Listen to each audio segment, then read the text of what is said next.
2025 NFL mock draft, where every armchair NFL GM with a Wi-Fi connection swears they have sources. One man dares to drop just one. Final, decisive, possibly delusional mock draft. Fueled by zero credentials, bottomless confidence, and an unshakable belief that I'm always correct. This is Freddy's awesome final and only NFL mock draft. No trades, no regrets, no refunds. Just one plus-size Polish American girl dad screaming into the internet void with slightly above average football knowledge. One man, 32 picks, zero accountability. As Russell Wilson would say, let's ride. Please don't ever do that again. First on the clock is the Tennessee Titans. And for the 8,752nd straight mock you've seen, they select Incarnate Word, Washington State, and Miami Hurricane quarterback Cam Ward with the first overall pick. Book it. This is happening. At number 2, the Cleveland Browns select the best overall athlete in the draft, Heisman Trophy winner and legit two-way unicorn, Travis Hunter. He has all-pro ability at wide receiver, corner, and punt returner, but unfortunately for Cleveland, he can't throw the football to himself. Look for Cleveland to draft Jackson Dart, Jalen Milroe, or Tyler Shugg at the top of the second round, or via a trade back into the end of the first round to secure that valuable fifth-year option, if he pans out. he won't. Or perhaps a mid-round flyer on Ohio State quarterback Will Howard or Syracuse's Kyle McCord. Next up is the Giants at 3. And, well, the Giants, fully committed to collecting washed-up quarterbacks like their vintage vinyl, signed both Russell Wilson and Jameis Winston in the offseason. Praying for the Lord to deliver me from pick sixes. That's right. 2023's preseason meme team is now your 2025 Giants quarterback room. So, they skip quarterback here, hold their noses, and grab stud edge rusher Abdul Carter. Cleveland and New York now enter a steel cage death match at the end of round 1 or the top of round 2 to see who can reach furthest for their future backup quarterback. Burn. At pick 4, it's time for the New England Patriots to make their selection, and they really wanted one of the top 2 non-QBs to fall into their laps like destiny in the VIP room. I will take a free breakfast buffet anytime, any place. But instead, they'll use this pick to help protect Drake May from becoming the next David Carr. Enter Armand Membu, the athletic freak from Missouri. Over 315 pounds, jumps like a kangaroo, and runs a 4.9 40. He is one of only 4 offensive linemen since 2003 who have weighed over 315 pounds, jumped over 30 inches in the vertical, and ran a 40-yard dash under 5 seconds. The other 3, All-Pros Trent Williams and Tristan Wirfs, and fellow draft prospect Will Campbell. I, like a million other mocks, thought about LSU left tackle Will Campbell here, but unlike them, I prefer the higher athletic upside of Membu. And it's just a lot more fun to say. Membu. At pick 5, we have the Jacksonville Jaguars, and they want a sexy pick like Ashton Genty, but I went with Michigan defensive lineman Mason Graham, because interior pressure is the new black. It never goes out of style. Genty's still on the board, though. Spoiler alert, not for long. Pick 6. we have the Las Vegas Raiders. Pete Carroll, back from retirement, or vitamin shopping, or wherever he disappeared to, decides to bring Beast Mode 2.0 to the desert by selecting Boise baller Ashton Genty. Because nothing makes Geno Smith smile quite like a nasty O-line and a running back who runs like he owes himself money. The Jets are up at 7, and they select Will Campbell, LSU's mountainous left tackle and future protector of Justin Fields, or whatever quarterback survives this season. Olu Fashanu last year, Will Campbell this year. It's almost like the Jets are building a real offensive line. I considered Tyler Warren here, but let's be honest. When in doubt, draft the largest man possible. You'll never regret it, unless he holds every third play. Pick 8 finds the Carolina Panthers up on the clock, and they have just a few needs, like everything except kicker. They go defense and select Jalen Walker, Georgia's edge rusher, who runs like a gazelle and hits like a rented Prius. Edge over corner here because pass rushers make quarterbacks cry, and that's really good for morale. Pick 9 belongs to the New Orleans Saints, and with Derek Carr's bones being held together with Gorilla Glue and hope, the Saints go ahead and draft the most pro-ready QB, Shedeur Sanders. A big name, big game, big moment guy who doesn't blink, mostly because Dion, his dad, won't let him. Spencer Rattler and Jake Haener? Ooh, no thanks. Shedeur might just be the guy to finally make Saints fans forget about Drew Brees.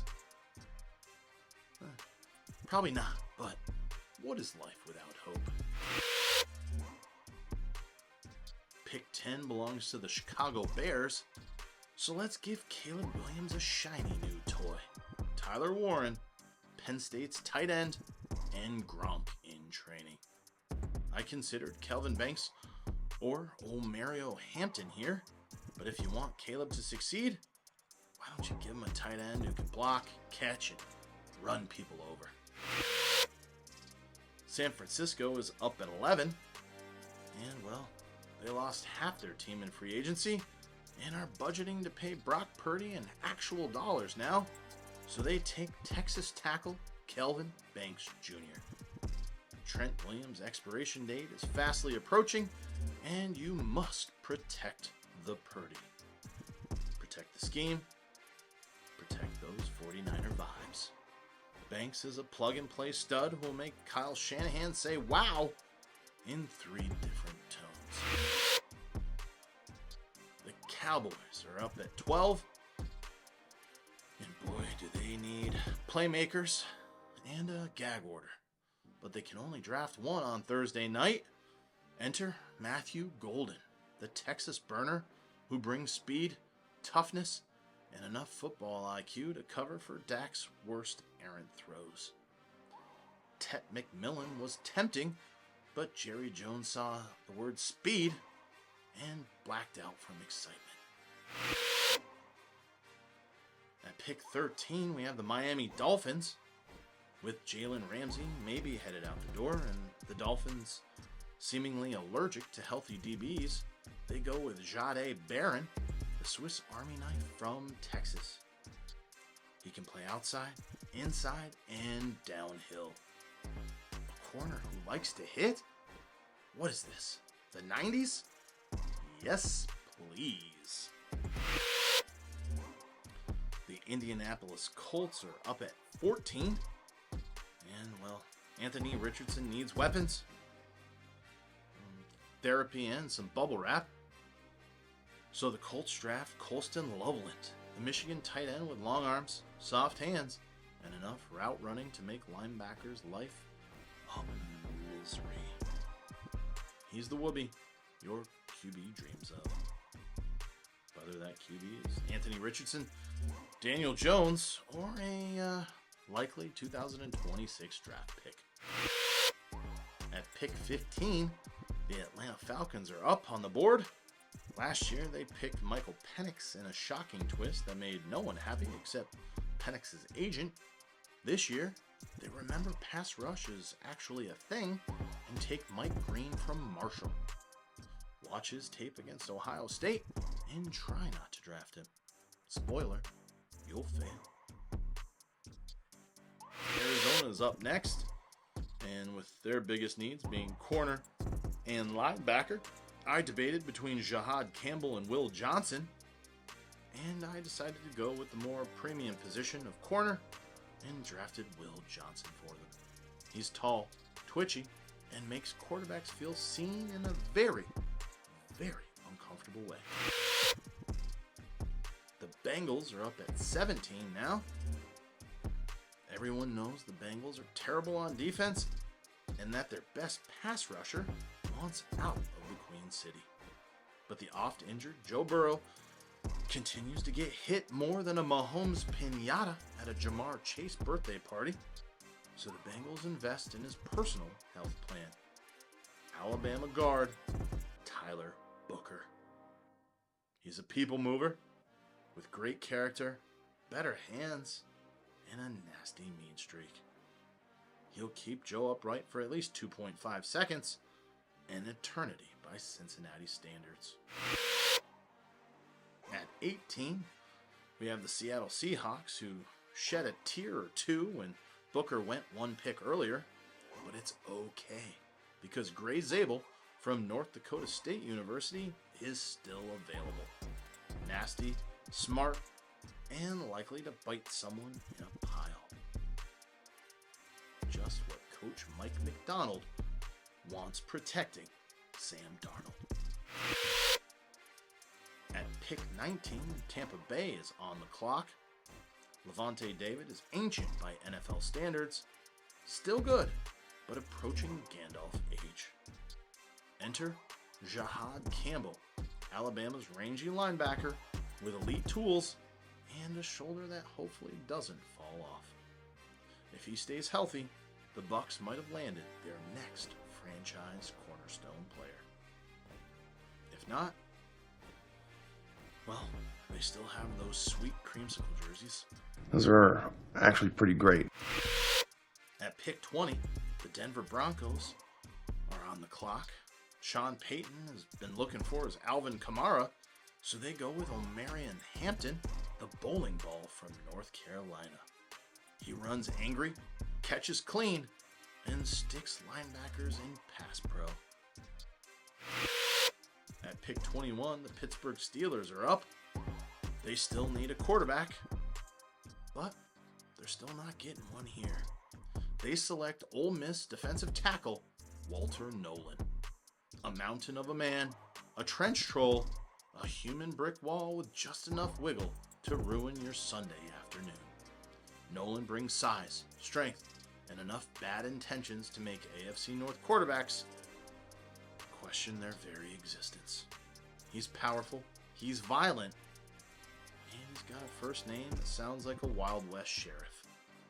And a last one that screams, "Don't run up the middle." Somewhere, Mike Tomlin just smiled and then stared into the distance for 45 minutes. At pick 22, the Los Angeles Chargers select Kenneth Grant, defensive tackle, Michigan. A 340-pound slab of destruction. A nose tackle with the agility of a mountain lion and the body mass of a commercial-grade freezer. Those are very large. Jim Harbaugh is officially in charge now, and he's building this Chargers roster the only way he knows how. Through the trenches. And with an unshakable daily commitment to whole milk. It's the day. 2% though. It's 5 o'clock Is that somewhere. okay? 2%. I know. The candy ass stuff. With the 23rd pick in the 2025 NFL Draft, the Green Bay Packers select Teteroa McMillan, wide receiver Arizona. A name that sounds like a tropical resort, and a game that screams cold weather legend. For the first time in what feels like forever, the Packers draft a wide receiver in the first round. And somewhere in the great beyond, Aaron Rodgers just astrally projected a single tear into the ayahuasca realm. Tet McMillan is long, he's rangy, and he's got hands softer than a baby lamb's whisper, and footwork smoother than a Wisconsin beer brat sliding off a tailgate grill. He'll high point a ball like he's trying to catch the moon, and at 6'5", he's basically a street lamp with elite body control.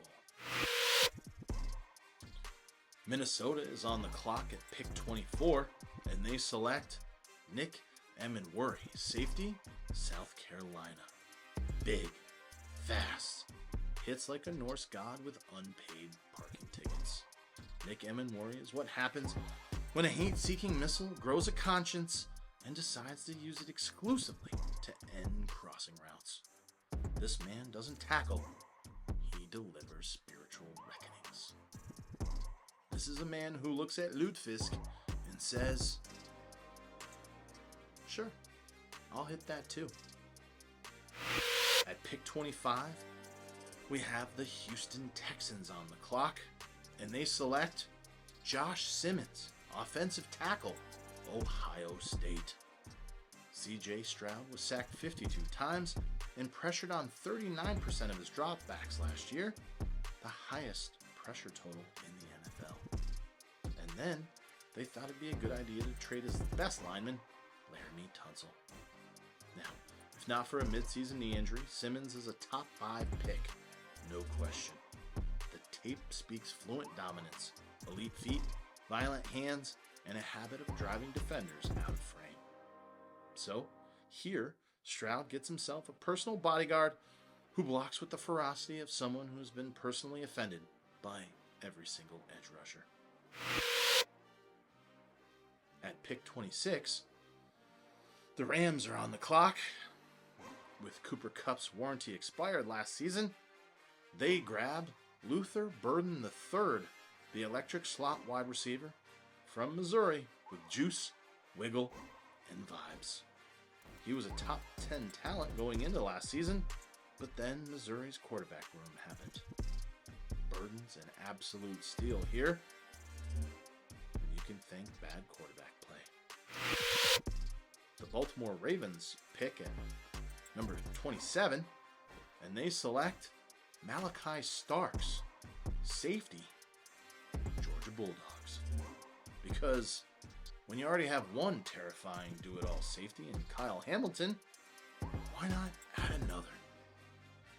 Starks has range like a drone, hits like a sledgehammer, and covers ground like he's late for church. Very late. We're talking like 15 minutes late. At pick 28, the Detroit Lions are on the clock, and they select Donovan Ezeraku, edge rusher, Boston College. Because if there's one thing Dan Campbell loves more than biting kneecaps, it's biting them in pairs. Production? Check. Motor? Endless. Ezeraku brings Detroit some juice off the edge, and by juice, I mean flaming hot rocket fuel. At pick 29, the Washington Commanders are on the board, and they go edge rusher as well. Michael Williams, Georgia Bulldogs. He's a former 5-star mutant with arms longer than your aunt's Facebook rants and enough raw power to rearrange pocket integrity single-handedly. Is he raw? Sure. But so was sushi before people realized it was elite. At pick 30, we have the Buffalo Bills on the clock, and they select Trey Amos, cornerback, Ole Miss. Because at some point, Sean McDermott looked at the depth chart and realized their cornerback room was held together with duct tape, icy hot, and fond memories of 2021. Enter Trey Amos, long, lean, and meaner than a Buffalo winter. He's got the size to match up with alpha receivers, the speed to recover when someone inevitably blows a coverage, and the tackling chops to make you wonder if he thinks he's a linebacker. He's also durable, check, dependable, check, and doesn't flinch when the ball's in the air. Which is great news for a team that's seen enough of Patrick Mahomes casually shredding their secondary and dashing their dreams in January. Kansas City is up at pick 31, and they select Oregon offensive tackle Josh Connerly Jr. Because Patrick Mahomes is the sun, the moon, and the holy football spirit in Kansas City. And it's time somebody put a permanent roof over that man's head. Not so fun fact, the Chiefs have had 5 different starting left tackles in their 5 Super Bowl appearances. That's not a trend. That's a rotating door of chaos and tears. Eric Fisher, Mike Remmers, Orlando Bloom Jr., can you imagine? Kind of played like it. Orlando Brown Jr., Donovan Smith, and Joe Tooney. He's raw, but the ceiling is sky high, and he moves like a man who's been told Mahomes is his retirement plan. Gotta protect the franchise, or watch the dynasty crumble. And finally, closing out the first round, is the Super Bowl champ, Philadelphia Eagles. And with the 32nd pick in the NFL draft, the Eagles select Shamar Stewart, edge rusher, Texas A&M. Because Howie Roseman sees a 6'6", 280-pound athletic freak with rocket boosters strapped to his thighs and says, "Yes, please. I'll have what God's having." Now, Stewart didn't exactly light up the stat sheet last season. 1.5 sacks and a 27% missed tackle rate isn't going to get you on an All-American poster, but the man did lead the Aggies in pressures. And this is Philly, baby, where pass rushers are grown in labs and potential is king. The Eagles did it with Nolan Smith. They did it with Josh Sweat. And now they're trying it again. A full-blown science experiment in violence off the edge. If Shamar hits, this pick is absolutely criminal. If he doesn't, the Eagles will still win 12 games and find a way to terrorize Dak Prescott. Trust in Howie and fear the wingspan. And with that, ladies and gentlemen, the greatest mock draft ever created has come to a close. What picks did you love? What picks made you throw your phone across the room and curse my blessed ancestors? Please let me know in the comments below and smash that like button if you enjoy slightly inaccurate, deeply sarcastic sports content. Thanks for watching, or skimming, or accidentally clicking this while trying to watch Mel Kiper and Peter Schrager's actual, factual draft content. Either way, it's over now. As always, I'm Freddy, and you're welcome.